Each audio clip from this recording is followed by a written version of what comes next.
Good morning, all my dear students. We are going to start with our BA BCom compulsory English ability enhancement compulsory course, and in that the first unit deals with the prose section, in which we are going to study two prose pieces by very wonderful writers that you know. Out of this prose, the first prose, I Have Three Visions for India, is written by Dr. APJ Abdul Kalam. Now what happens, you don't have, all the students don't have this compulsory English textbook right now due to this corona pandemic situation, and you either cannot go to the market to purchase it and don't know the availability of the book in the market. So that I am reading this chapter for all of you so that you can go through this video before we start the actual deliberation over this chapter, the actual discussion over this chapter. And that's why I have decided that I will read this chapter for all of you first time in the part first of this lecture. So let us start with Dr. APJ Abdul Kalam. I Have Three Visions for India, written by Dr. APJ Abdul Kalam. In that, in the introduction section, there is an introduction to this text that I am going to read in front of you. The present text is one of the many inspirational speeches delivered by Dr. APJ Abdul Kalam, the Bharat Ratna awardee and the 11th President of India, widely known by various titles such as the Missile Man and the People's President of India.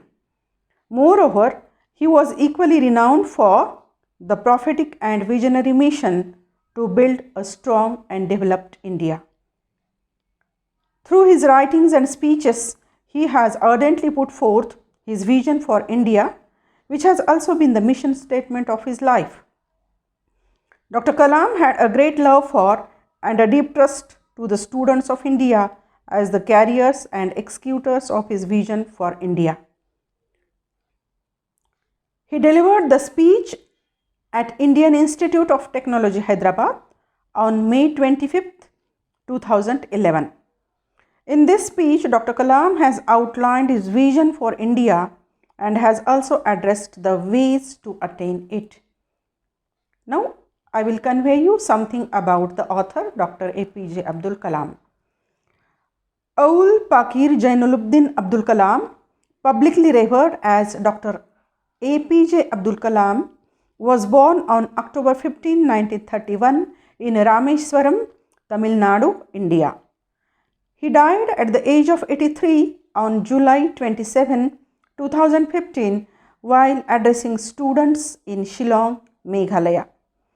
Dr. Kalam began his career as a scientist in the Defense Research and Development Organization (DRDO). Later, he entered the Indian Space Research Organization (ISRO) as project director of the satellite launch vehicle SLV-3, designed and produced in India for the first time. Dr. Kalam then rejoined DRDO in 1982. There he played a key role in planning the program that produced a number of successful missiles. It is this phenomenal contribution of Dr. Kalam that earned him the glorious title of the Missile Man of India. As a scientist, Dr. Kalam played a leading role in the development of India's missiles and nuclear weapons program. From 1992 to 1997, he was a scientific advisor to the Defense Minister, and he later served as the principal scientific advisor from 1999 to 2001 to the Government of India with the rank of a cabinet minister.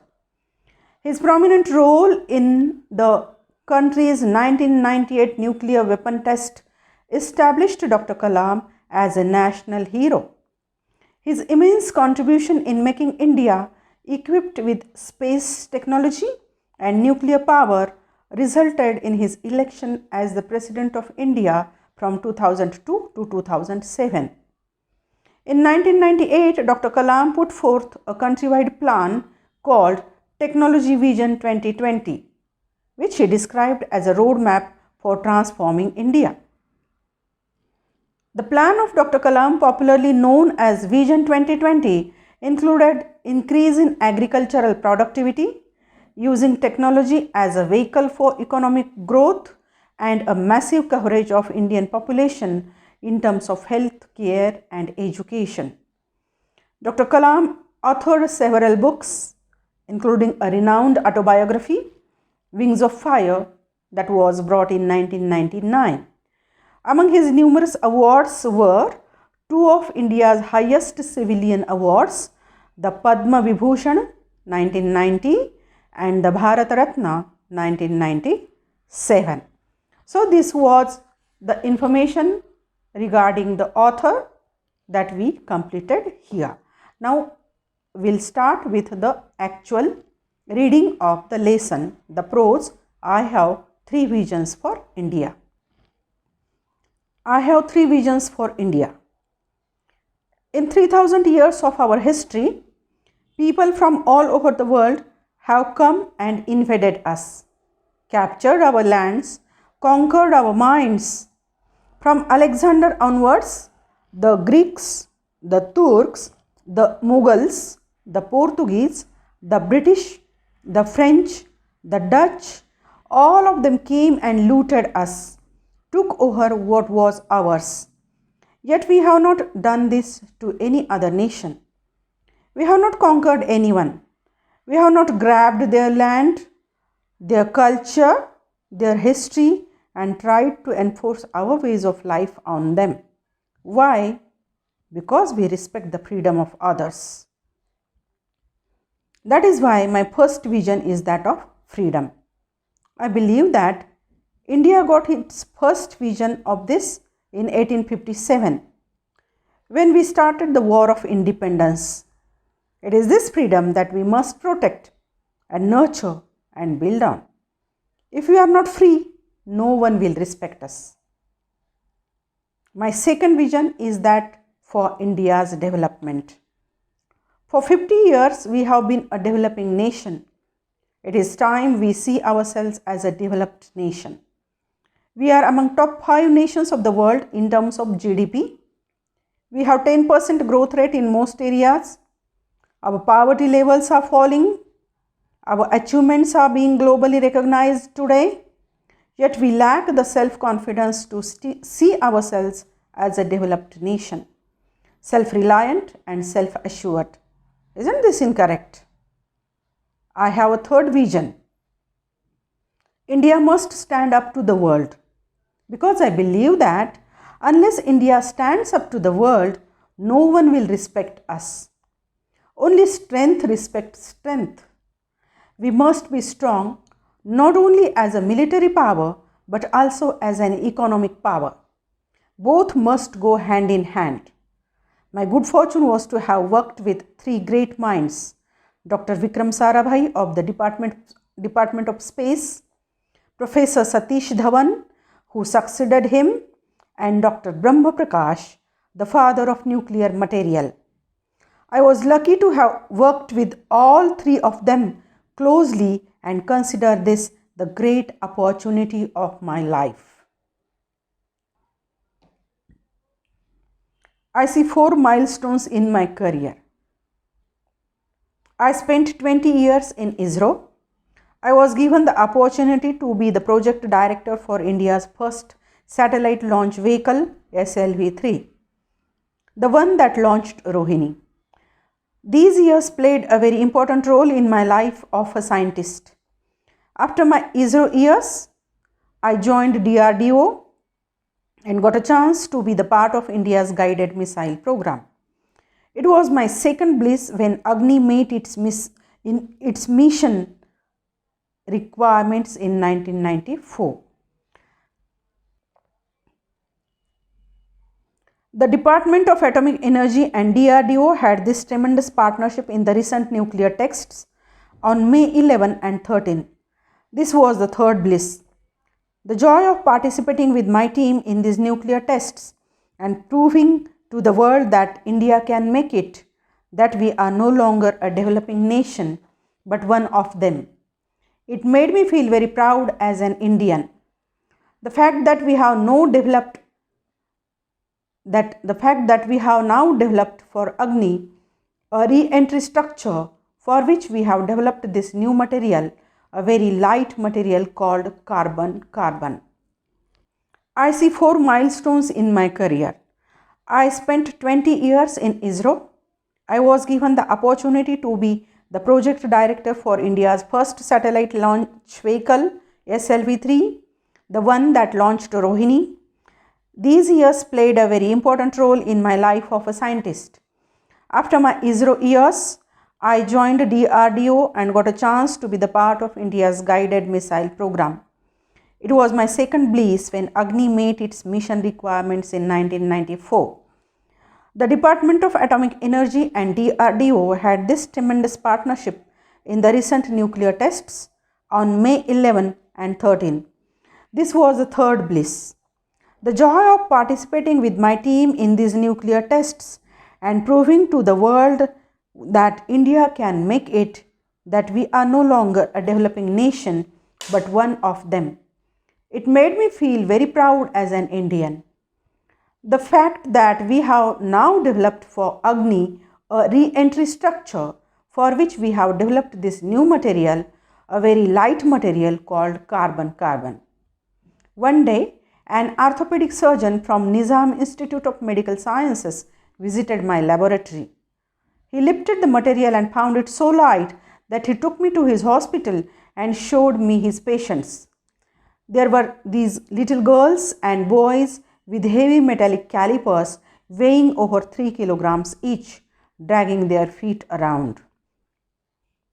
He said to me, "Please remove the pain of my patients." In 3 weeks, we made these flow reaction orthosis 300-gram calipers and took them to the orthopedic center. The children didn't believe their eyes. From dragging around a 3 kg load on their legs, they could now move around. The parents had tears in their eyes. That was my fourth bliss. Why is this media here so negative? Why are we Indians so embarrassed to recognize our own strengths, our achievements? We are such a great nation.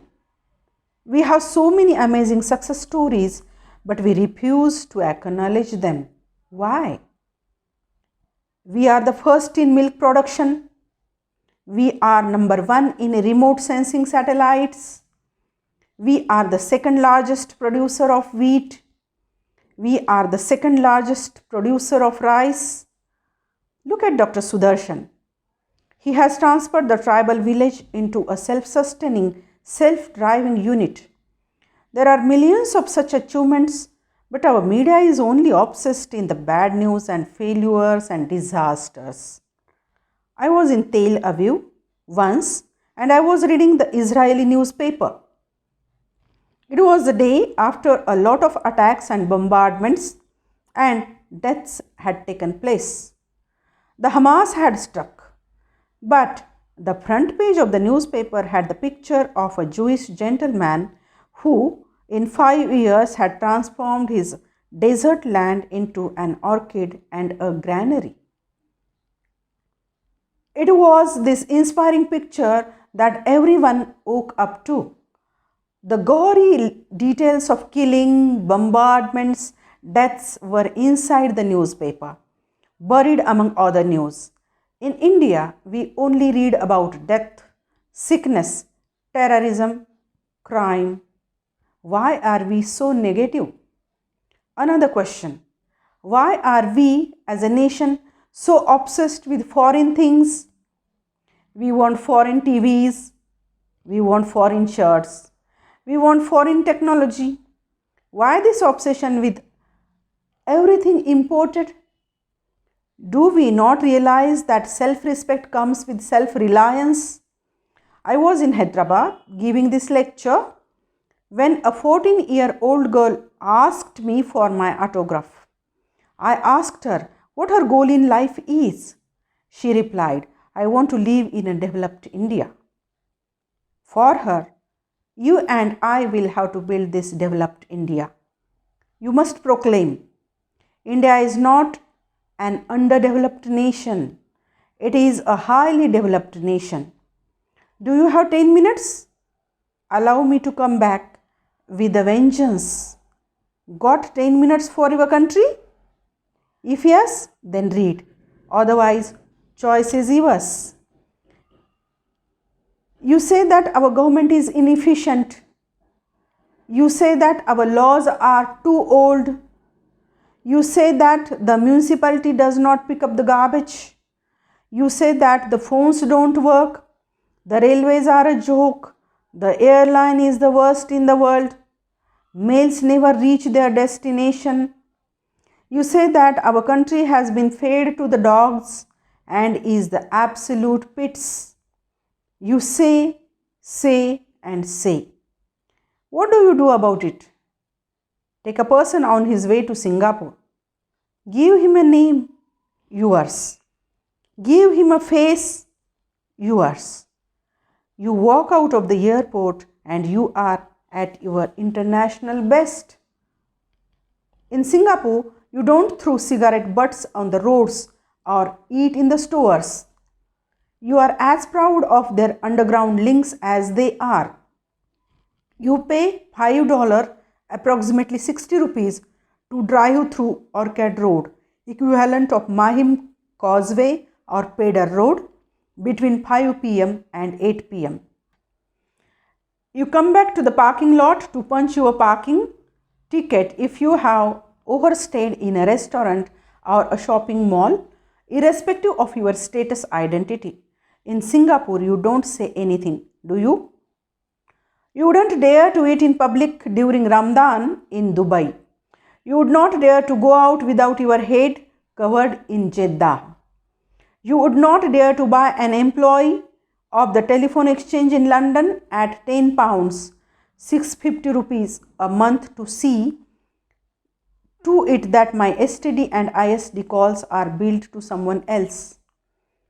You would not dare to speed beyond 55 mph, that is 88 kilometers per hour in Washington, and then tell the traffic cop, "Janta hai sala main kaun hu? Do you know who I am? I am so and so's son. Take your $2 and get lost." You wouldn't chuck an empty coconut shell anywhere other than the garbage pail on the beaches in Australia and New Zealand. Why don't you spit pan on the streets of Tokyo? Why don't you use examination jockeys or buy fake certificates in Boston? We are still talking of the same you. You who can respect and conform to a foreign system in other countries but cannot in your own. You who will throw papers and cigarettes on the road the moment you touch Indian ground. If you can be an involved and appreciative citizen in an alien country, why cannot you be the same here in India? Once in an interview, the famous ex-municipal commissioner of Bombay, Mr. Tinaikar, had a point to make. Rich people's dogs are walked on the streets to leave their affluent droppings all over the place, he said. And then the same people turn around to criticize and blame the authorities for inefficiency and dirty pavements. What do they expect the officers to do? Go down with broom every time their dog feels the pressure in his bowels? In America, every dog owner has to clean after his pet has done the job. Same in Japan. Will the Indian citizen do that here? He is right. We go to the polls to choose a government and after that forfeit all responsibility. We sit back wanting to be pampered and expect the government to do everything for us whilst our contribution is totally negative. We expect the government to clean up, but we are not going to stop chucking garbage all over the place, nor are we going to stop to pick up a stray piece of paper and throw it in the bin. We expect the railways to provide clean bathrooms, but we are not going to learn the proper use of bathrooms. We want Indian Airlines and Air India to provide the best of the food and toiletries, but we are not going to stop pilfering at the least opportunity. This applies even to the staff who is known not to pass on the service to the public. When it comes to burning social issues like those related to the women, dowry, girl child and others, we make loud drawing room protestations and continue to do the reverse at home. Our excuse? It's the whole system which has to change. How will it matter if I alone forego my son's rights to a dowry? So, who is going to change the system? What does a system consist of? Very conveniently for us, it consists of our neighbors, other households, other cities, other communities and the government, but definitely not me and you. When it comes to us actually making a positive contribution to the system, we lock ourselves along with our families into a safe cocoon and look into the distance at countries far away and wait for a Mr. Clean to come along and work miracles for us with a majestic sweep of his hand, or we leave the country and run away. Like lazy cowards, hounded by our fears, we run to America to bask in their glory and praise their system. When New York becomes insecure, we run to England. When England experiences unemployment, we take the next flight out to the Gulf. When the Gulf is war-struck, we demand to be rescued and brought home by the Indian government.